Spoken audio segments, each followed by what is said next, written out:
Initially, when I did this, it was meant to be that I would be doing it for 2 weeks, and that was kind of the extent of what I was going to be doing.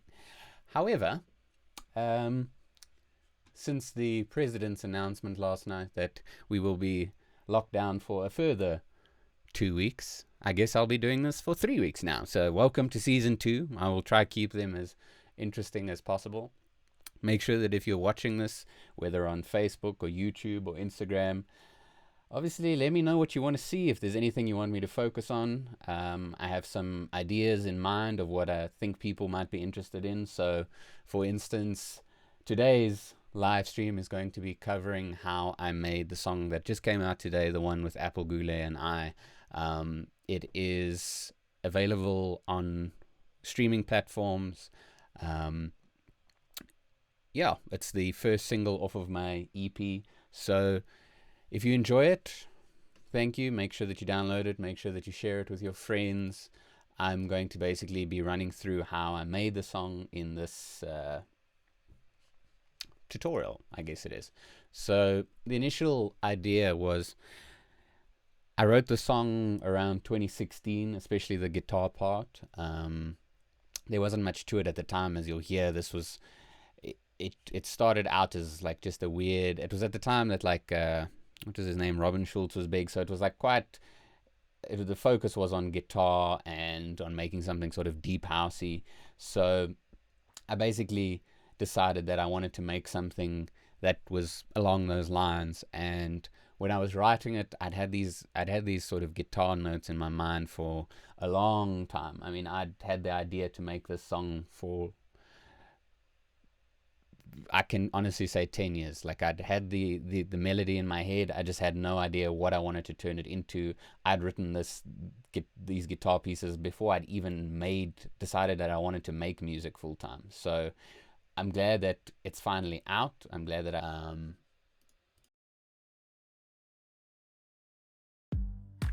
know I fucked up. Let me explain. I got so confused. Won't do it again. I swear I'll do better. I swear that I'll change. I promise that I won't do this shit again. I hope that you know that she was a mistake. I hope that you know that things won't be the same. I know that we'll be okay. I know that you'll feel the same. I know. and that was pretty much it. I mean, that was the idea that I had. As you can hear, the singing in it especially was quite crap. I'd only been I'd been going to vocal coaching at this point for just over a year. Um, and I wasn't quite like, especially when it comes to writing my own vocals, it was tricky for me. I didn't know like where my voice was meant to sit, and especially how to record myself singing, because obviously when you go for vocal coaching, they teach you how to sing. They don't necessarily teach you the nuances of recording yourself, how to set up your mic, how to get in the right mindset when you're recording yourself. So when I'd recorded this, I just sat with the idea for a long time. I'd sat with it for, fuck, I think the original was in 2016, so like 4 years I'd sat with it. And when I decided that I wanted to, or towards the end of last year, I was looking for ideas for a new single before I released Romeo, and I found this, and I actually sent it to Apple then already, probably around October last year, and we were like, cool. What can we do with this idea that people will actually be able to resonate with? And the thing is, like, the message in the song, I'd already said everything that I wanted to say up to this point. Like, I don't know where to take it from. I'd used this song as a way of expressing, almost like journaling or diarizing. I'd basically used the song as a chance to basically get my emotions out. And I then spoke to Apple. He sent me I'd kind of extended this idea out a little bit just to the the second verse and the second chorus, and that was all we had. And he sent me a voice note of himself singing it, and I really enjoyed it. I really enjoyed what he was saying in the song. So I then basically had to try and extend the idea out from what I had, including his part, and then create a bridge, and finally the last chorus. If you listen closely, especially if you're listening on Facebook or Facebook or YouTube, you would have heard that there's like a few changes in like the bass and the kick and things like that. I wanted to try and make it a little bit more lively and a little bit more upbeat than what it was in the original idea that I'd recorded. So I replaced the kick, I replaced the bass, I added some percussion, I layered the guitar. It's the same thing. Like I've been playing guitar for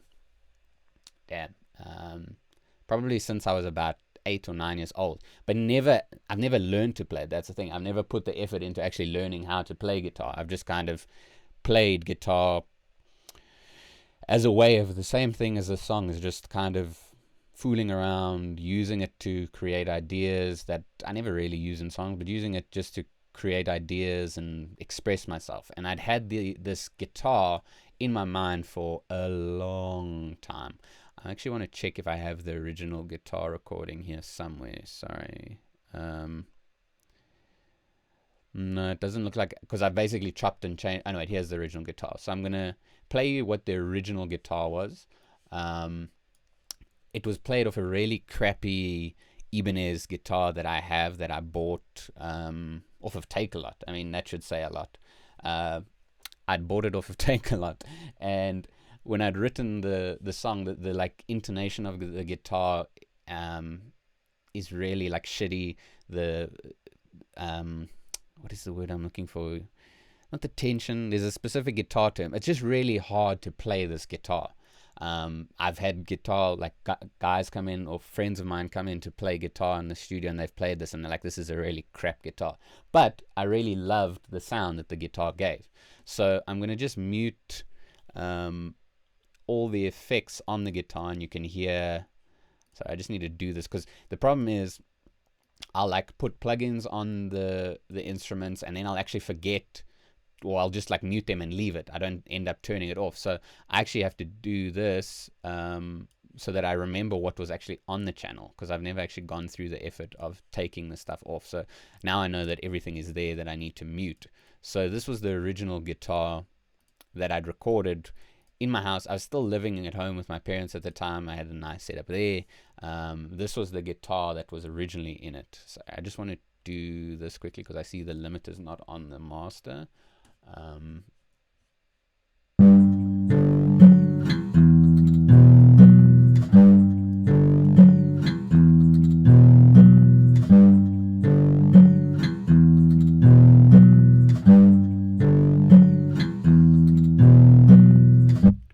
Now you can actually hear in that, it's quite funny, and it was something that I'd only noticed quite late on in working on this song, that you can hear.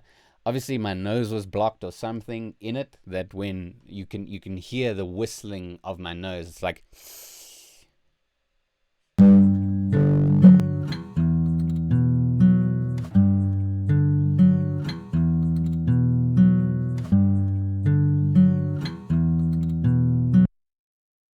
I don't know if you can hear that, but it really bugged me. So I'd kind of left it. I'd finished the song, and then I got a friend of mine, Bruce, to come in and record himself. He's a really good guitarist. He came in and recorded himself playing the same phrasing. That's the other thing. I mean, the phrasing of the song is super repetitive and simple. It's literally, I think it's in G major. I can't remember at this point. I'll check now. And let me put all the plugins back on so you can hear what it sounds like in context. There we go. Okay, so this is what it sounds like in the finished version, and the reason it's duller, you'll hear.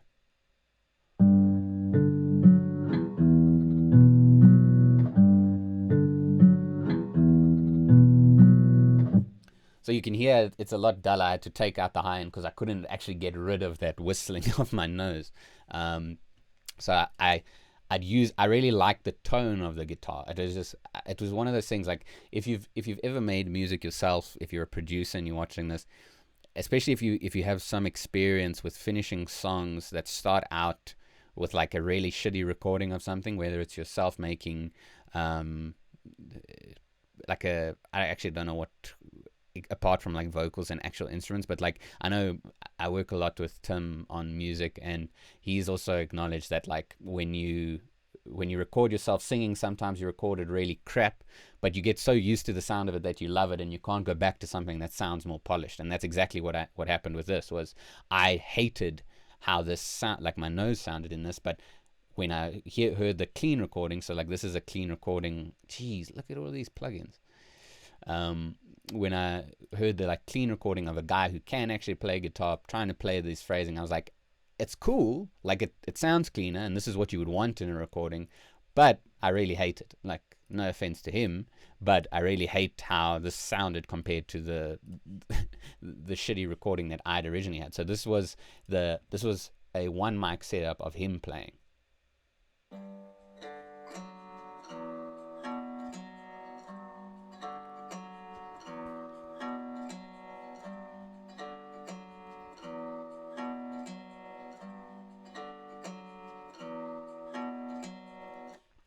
So it's also filtered. It's panned to the right. I don't think I didn't use these. So the guitar is made up of the original layer that I played, his layer there, another mic layer here, which is also him playing.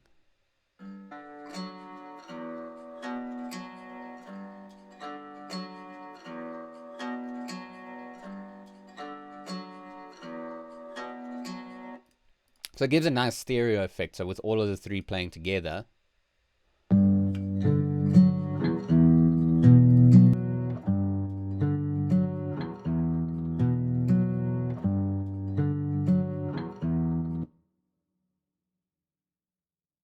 So you can hear it sounds good, but it doesn't quite sound like a guitar together. Like, this was the issue that I had with the song, and why the biggest takeaway that I have from this song especially is that make sure that you have, when you're recording, make sure that you get the best take down that you possibly can to move forward. Like, it's invaluable to be able to have the right sounds. Like, there's the saying, you can't polish a turd, and that was what I really struggled with. I spent maybe 2 days trying to figure out how I could get this to sound like how I wanted it to, by maintaining, because I couldn't recreate the sound of this guitar in this recording. So I tried my best to do what I could. What I eventually ended up doing was I added in a guitar layer from Omnisphere, which is just a basic piezoelectric guitar. So basically like the Ibanez that it isn't an Ibanez. Yeah, like the Ibanez that I originally recorded. I don't know if the sample is of them recording through a line input, but this is what it sounds like.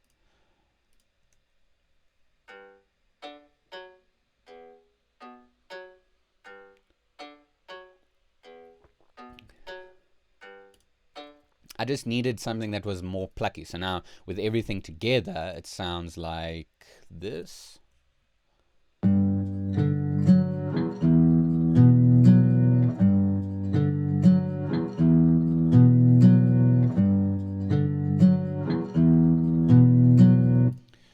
So it adds that necessary pluck. The other element that I'd written originally that I never ended up changing, because again, it was something that I'd gotten an actual guitarist to come in and record, and genuinely I couldn't remember exactly what I was playing. I think I might have either layered two notes, or I was playing two notes and I forgot what those two notes were. But this was the guitar, like, this is the melody that plays throughout the whole song. You'll recognize it when you hear it.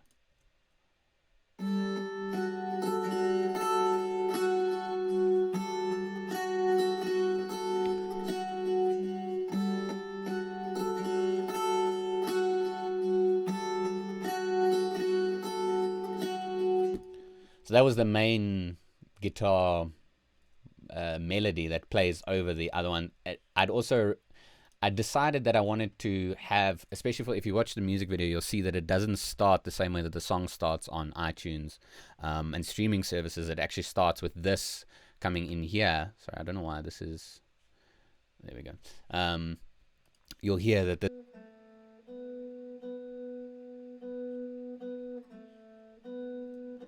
So it's just kind of like a harmonizing rhythmic element over the other main idea. But this, you can hear, is I actually like have gotten a little bit better at playing guitar when I made this. So this part especially sounds a lot cleaner. It was a lot easier to use. I didn't have to stress about how everything was sounding. That's basically the fundamental of the guitar parts. There's also this part. There's two more elements that I added. So from the original, that was all the guitar that I had recorded. I didn't have anything else. It if you hear the original, especially in the drop.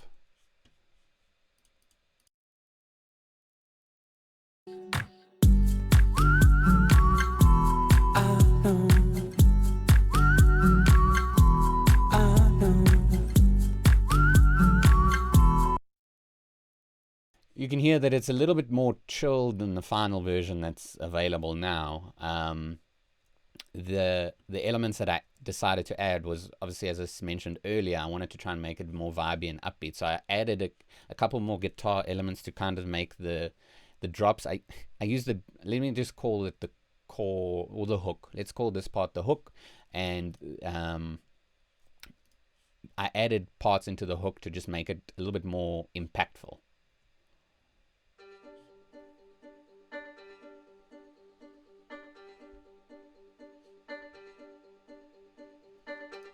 It's just adding a little bit more rhythm. Then there's another Omnisphere layer. These are both from Omnisphere. This is a sort of, it's playing the same thing if I'm not mistaken. Okay. So that's actually not a guitar element. That's why I've put it in a different color. I forgot about that. It's just basically like a sine wave that's playing just to add, just to harmonize with that guitar layer. And then there's obviously the whistling, which is probably the most important element of the track apart from the vocals.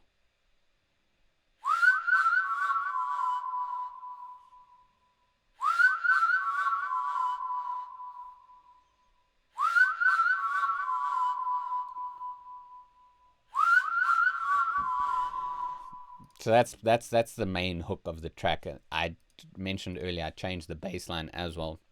It's just made in Serum. I'll open up Serum now so you can see what it was. It's just a really, I made it with just like a subby saw. It's really simple. There's no effects on it here. I don't typically use effects in Serum, but this is what the bass line sounds like.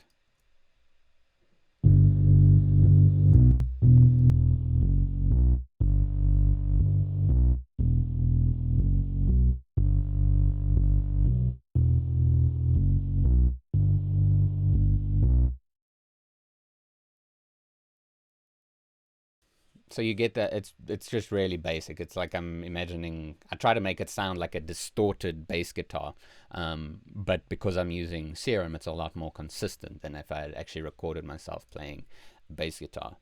In terms of other elements, before we move on to the drums, there's the other thing that I found with going from the version that I'd had to how I was trying to incorporate a second verse and get Apple in, was to put in some kind of contrast. So it's almost like an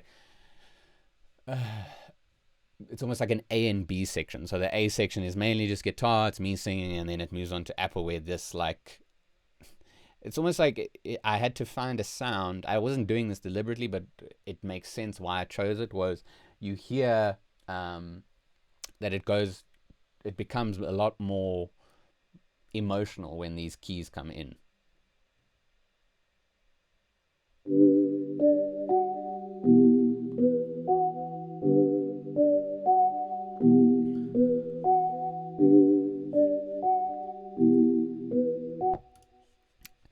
I labeled them bedtime keys because it sounds a bit like a lullaby. In terms of other elements, there are some pads that come in here. So this is a second drop. So the second hook rather. So the theory behind it was stick to the sort of essence of what the song was in the beginning, which was just the guitar, a kick, a clap, and like some noises that I made with the guitar as percussion. The first hook, a little mini break here where then Apple comes in, you have the pre-chorus going into the second drop. Now the second drop had to be twice as long. That's just sort of basic pop music structure.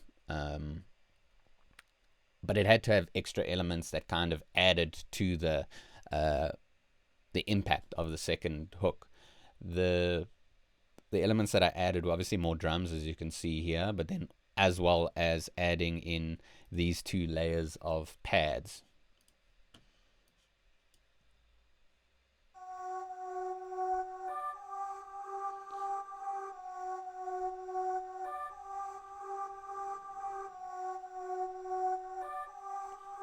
It's like one is, which one is it? It's a really basic pad, and then this one is almost like a choral, what is it? Yeah, human steam organ. So it's basically just like an organ made with human voices, just to kind of harmonize on top of the rest of the elements and add some impact to it. It then breaks down into the break, which is really, I'd done this by accident, and that's another thing that you'll come across if you're making music is you move elements around.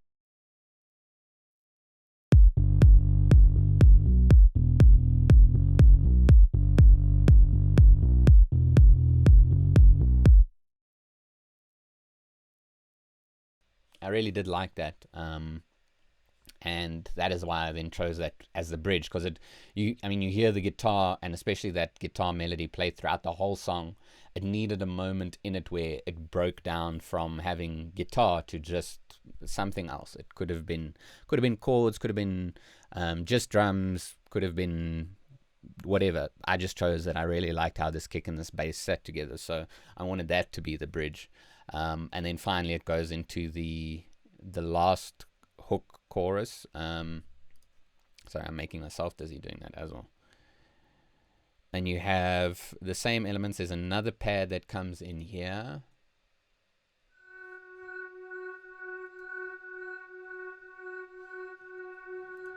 And then an up that it's not really audible, but you'll hear it in the end of the track if you really pay attention.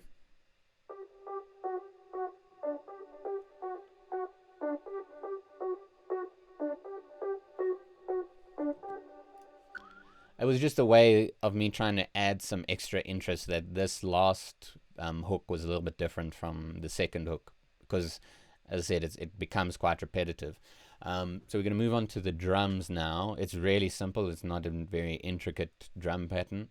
I'm just going to play you the original, and you can hear what was in there and how I basically either use different elements to emphasize those or replace some. So this was the original. I know I fucked up. Let me explain. It was really just a kick, a clap, these live percussion sounds, and this offbeat sound. I can't remember if I made these in Machine at the time. I know that the live perk came from my guitar. I don't know what the offbeat came from. I think the offbeat came from Machine. This is what they sound like.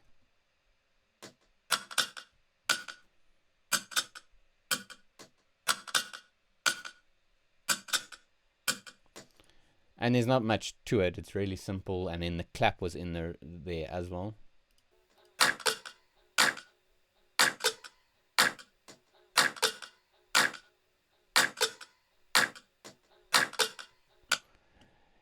I then decided to add another clap layer just to add some width to the claps that I had. But basically that's about it. That's all that plays from the drum side of things is clap, bass, kick.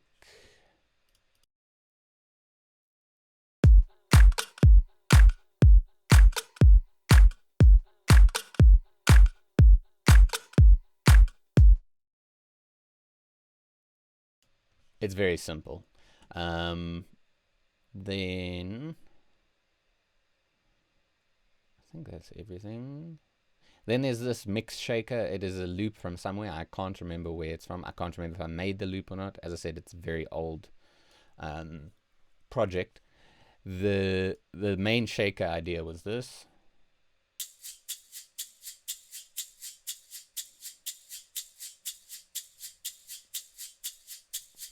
It's just a basic eighth note shaker loop.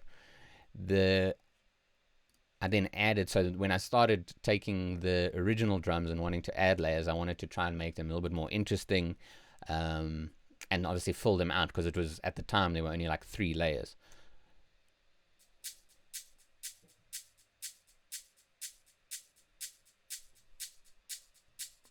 So it was just adding more shake ideas. And then this was something that I kind of came up with while I was listening back to it. I was just fooling around, and I came up with the idea of adding in these claps. So I just recorded these myself in my studio.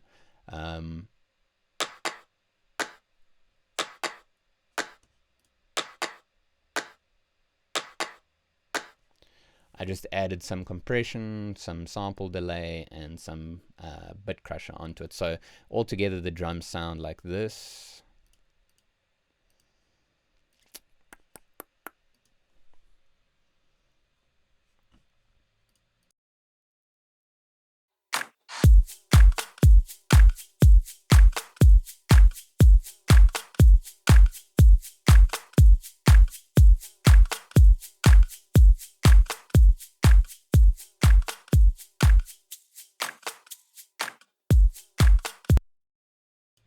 It's really simple drum groove.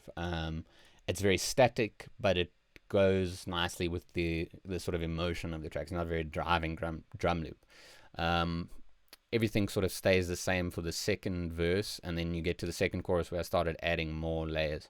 If you were watching any of the, let me just rename these, any of the other live streams that I've done, you would have seen that I really hate that in Maschine. Sorry, I need a water break. I really hate that in Maschine, when you export audio from Maschine, it doesn't keep the file name of the channel in Maschine. So you have to manually, it just keeps exporting as group. So in terms of other layers, it's everything from here downwards. These were just really random sounds that while I was fooling around and playing it back in Maschine, I really liked how they sounded. It's this, which I don't know what it really is.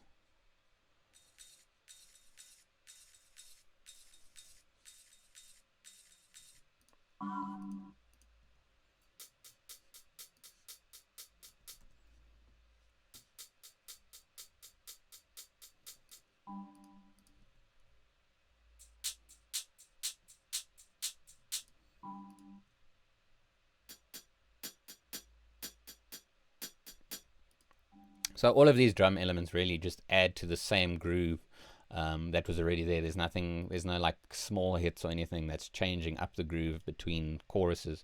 I just wanted to add different layers so that it felt fuller as the song progressed. So this is what it sounds like in the second drop.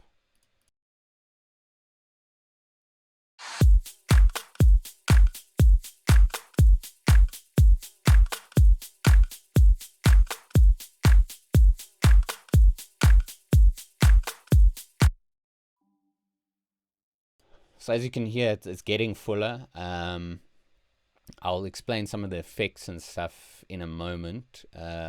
Finally, nothing really changes in the last chorus from that, except this open hi-hat. Which it doesn't, I mean, if you, let me play everything together.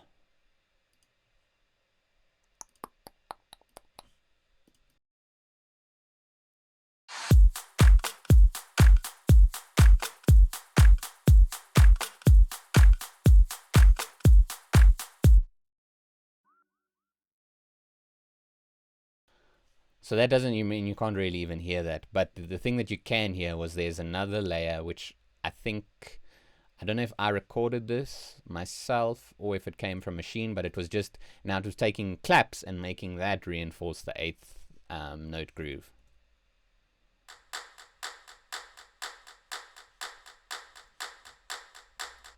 just so that the last chorus was as full, or if not fuller, than the ones that have preceded it. We then are going to move on to, let's do the effects before we get to the vocals, because there's not much to talk about in terms of the vocals. I can go through some of the effects and stuff like that, but there's not much to talk about. The main thing is there's two elements that I added. One was by mistake. As I said, it sometimes happens that you hear something play back and you're like, damn, that's actually quite a cool idea. So it was basically a breath. So one of the takes that I'd recorded before I moved on to the next phrase, or re-recorded the phrase, was myself breathing in. And when it played back, I was like, oh wow, that's actually quite interesting. So you have this little moment between, so if I play the original, there was nothing.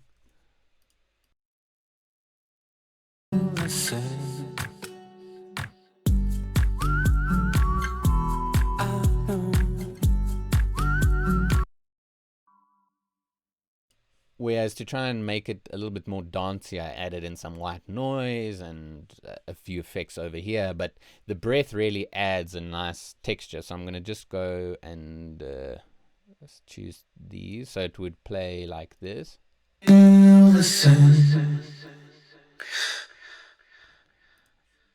Actually, let me mute these.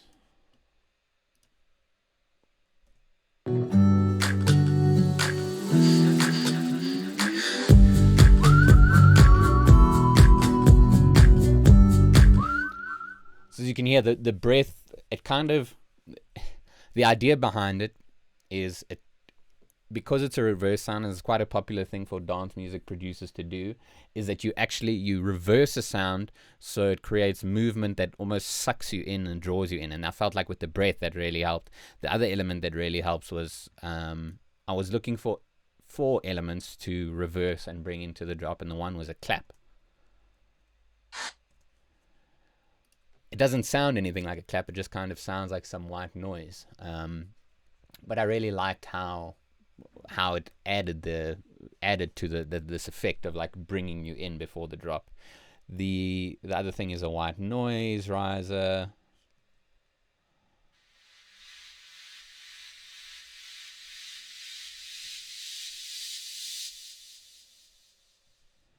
Really straightforward. Another effect that I wanted to add was a reverse that I think I then modulated the delay. No, I didn't.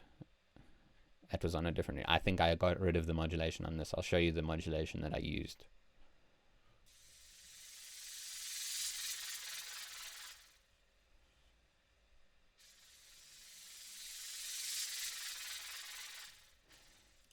It was just to keep this little section here interesting. Did I modulate it on here? No. Where did I do the modulation of the voice?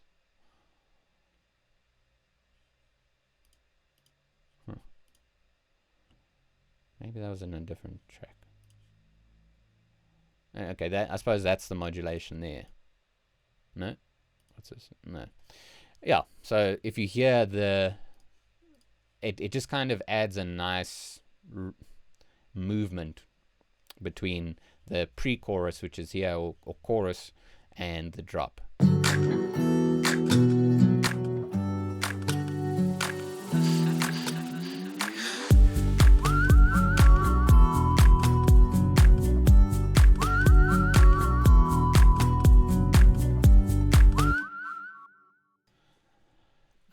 And yeah, I mean, this is a really basic track. There's not much to it, apart from just the focus being on the vocals. So I'll play, I don't know if these were, I'll play these vocals without any effects on so you can hear what it sounds like.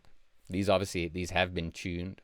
Another thing that I really struggled with was the same thing that I was talking about earlier, where some of the recording, especially originally, was I really liked the tone of my voice, and I couldn't recreate that because there was some like little nuances in it that I liked, because at the time that I recorded the original, I couldn't really sing properly. I still don't consider myself a great singer, but there's certain technique that I've picked up that's improved. So this is what the vocal sounds like without any effects on. Let me just mute all these plugins here.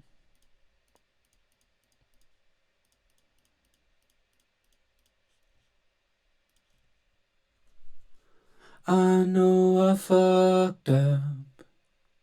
Let me explain. I got so confused. Won't do it again.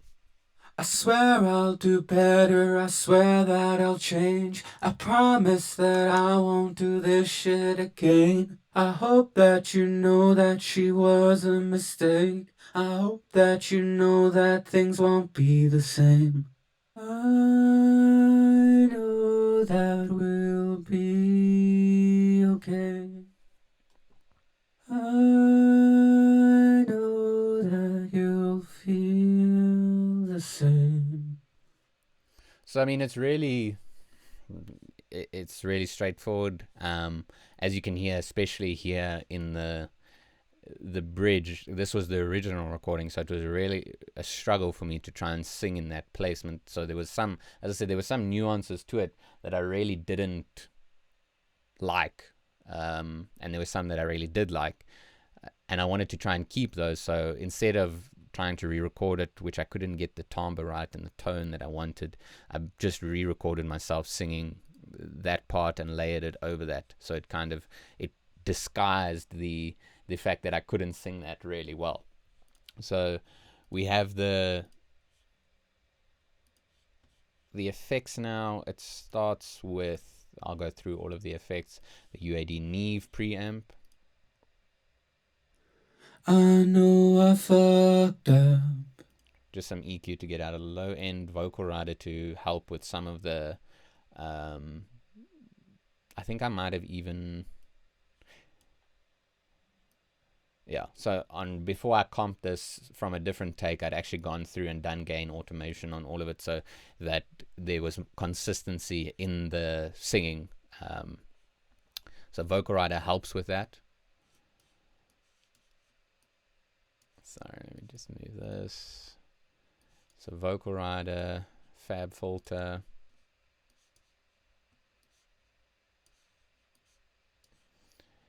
Maserati Vox, and then the gain, which I think was just bringing it down a little bit because it got a bit loud. So this was just to try and keep it sounding quite compressed before I go into into the vocal bus. I know I fucked up. Let me explain. We then move on to like some de-essing.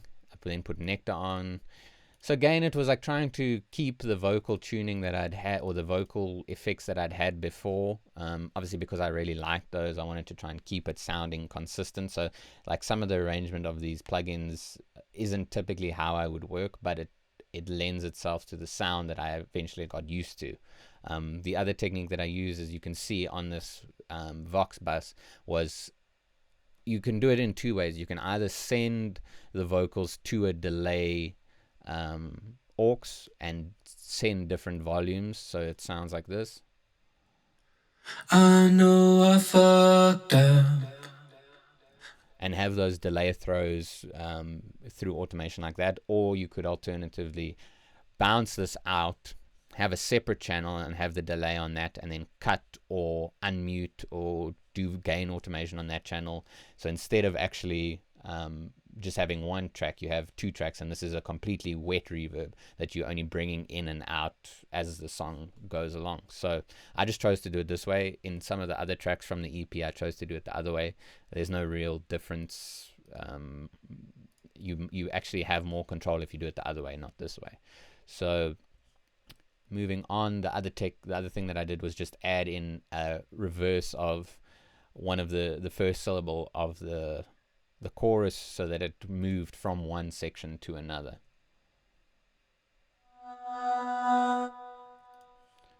It just helps. It's the same thing as the breath. It just kind of helps move the song along.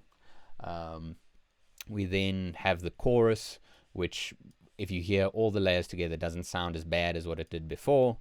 I that we'll be okay. I know that you feel the same. So it really just helped these takes here that I re-recorded last month sometime. They sound a lot cleaner than the original, but there was just something about the way that I sang the original that I liked and I wanted to keep. And then the only other thing is having these little, I know phrases. I know.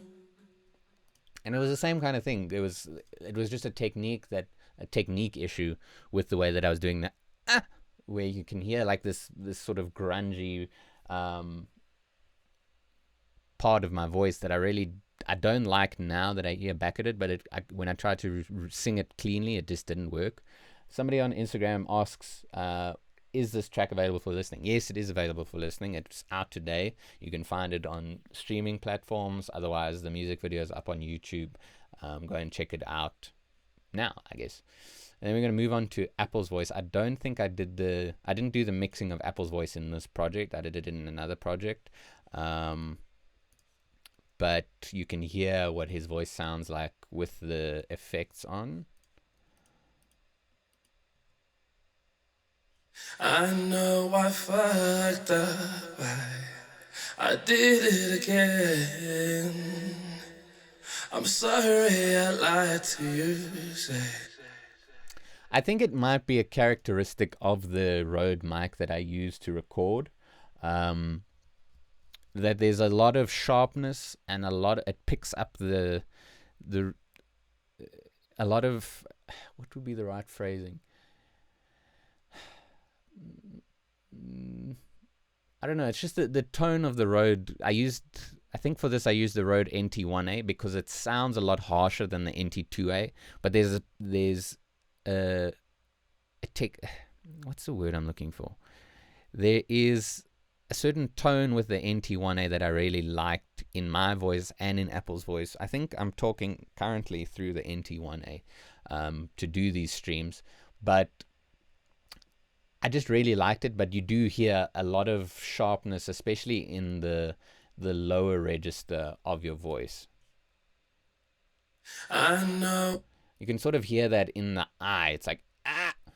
So if you're recording with one of these, it doesn't sound very pleasing. It doesn't sound nice in those instances. But the rest is fine. Like, I really like it. We're just going to move on to one more thing, which is there was a part where this originally had the I know repeating, and I decided that instead of having the I know repeat again before the bridge was to leave it out and then just have. So it's almost like I sampled our voices together, I think. I'd bounced the two together, cut it up into just a bar each, and then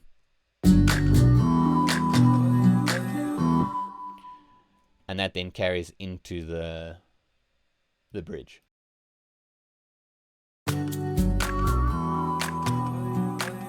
Will you forgive me if I said I'm sorry?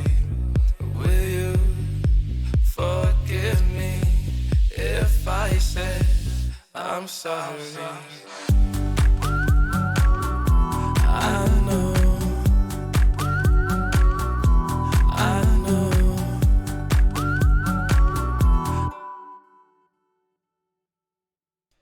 So yeah, that's pretty much the track, if I do say so myself.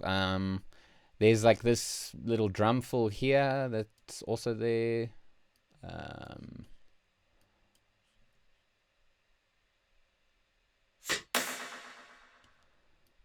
I don't really love it. It was just I'd gotten to a point in the song where I'd sat with it for so long I just wanted to finish it. The other thing I'd done was taken the whistle. I think one was pitched down, so this is an octave down. I'd reversed it and then pitched it down.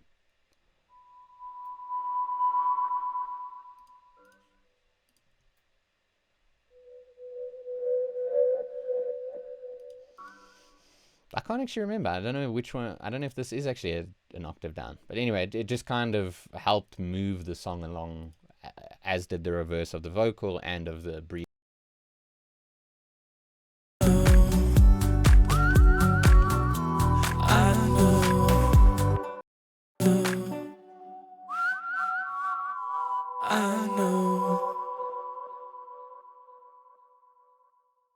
It sounds kind of eerie if you play it together.